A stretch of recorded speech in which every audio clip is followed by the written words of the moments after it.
Hello everyone! So this is Edmond Mindaros channel, isang content creator at gumagawa ng mga tutorials katulad ng laptop, PC, troubleshootings, mobile device, troubleshootings at marami pang ibang klaseng tutorials na sinishare ko dito sa akin channel.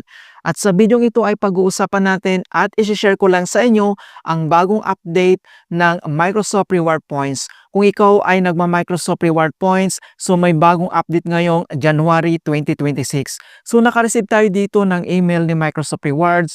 So ito yung tinatawag na key updates to Microsoft Rewards.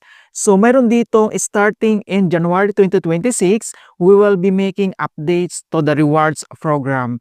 So mayroon ditong update mga kaibigan na kailangan natin malaman. So we are announcing 3 new participations labels with the range of benefits that allow you to earn points in the new ways, member, yung silver, and then yung gold.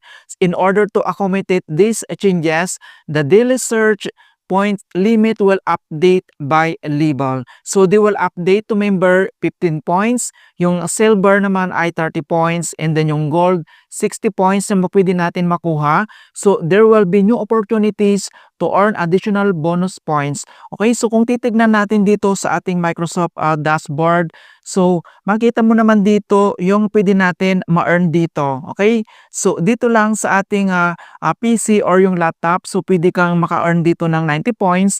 Pagkapag mobile naman yung gamit mo ay 60 points. So para mas mabilis tayo makaipon dito, dapat both laptop PC or gagamitin natin and then yung mobile natin, pagsamahin mo yan, a total of 210 points lahat.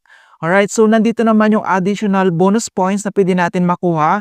So mayroon ditong 1,000 points kapag na-complete mo itong 12 puzzle mga kaibigan. Yung itong 12 puzzle mga kaibigan, ito yung 1,000 points, ito yung sinasabi ko, mag-scroll down ka lang, kailangan mo lang tapusin itong complete this puzzle. Kapag nakakomplete ka dito ng 12 na puzzle, ibig sabihin yan ay makakakuha ka dito ng 1,000 points. Ito siya.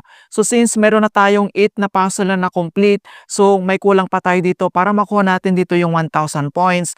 So dito naman sa kanyang check-in, so pwede kang makakuha din dito. Kailangan mo lang i-click. Okay, so tap mo lang siya. And then makakakuha ka na dito ng 50 points kapag na-complete mo yung 7 days.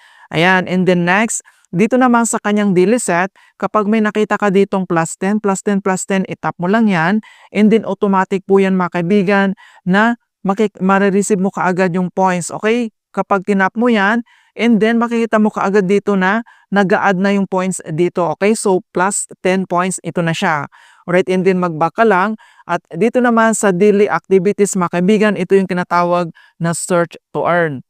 So dito sa search to earn, so hindi mo na kailangan mag-search dito dahil automatic po yan na kailangan mo lang itap yung makikita mo dito na points na makikita mo dito na plus 3, plus 3. Okay, so ito siya. So ayan, so click mo lang ganon.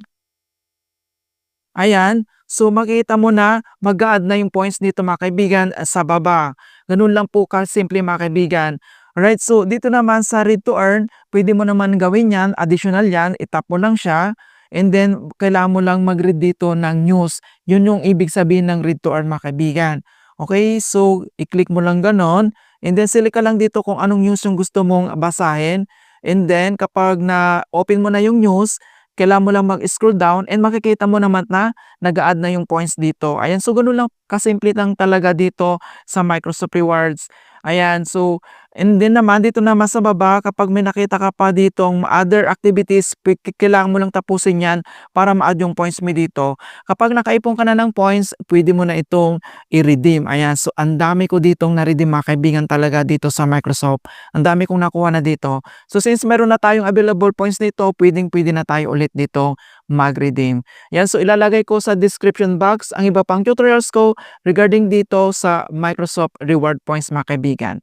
Alright, so yan po yung update mga kaibigan. In hope na nakapagbigay ako ng konting kalaman at guide tungkol sa Microsoft Rewards tutorials. Thank you guys and see you in my next tutorials.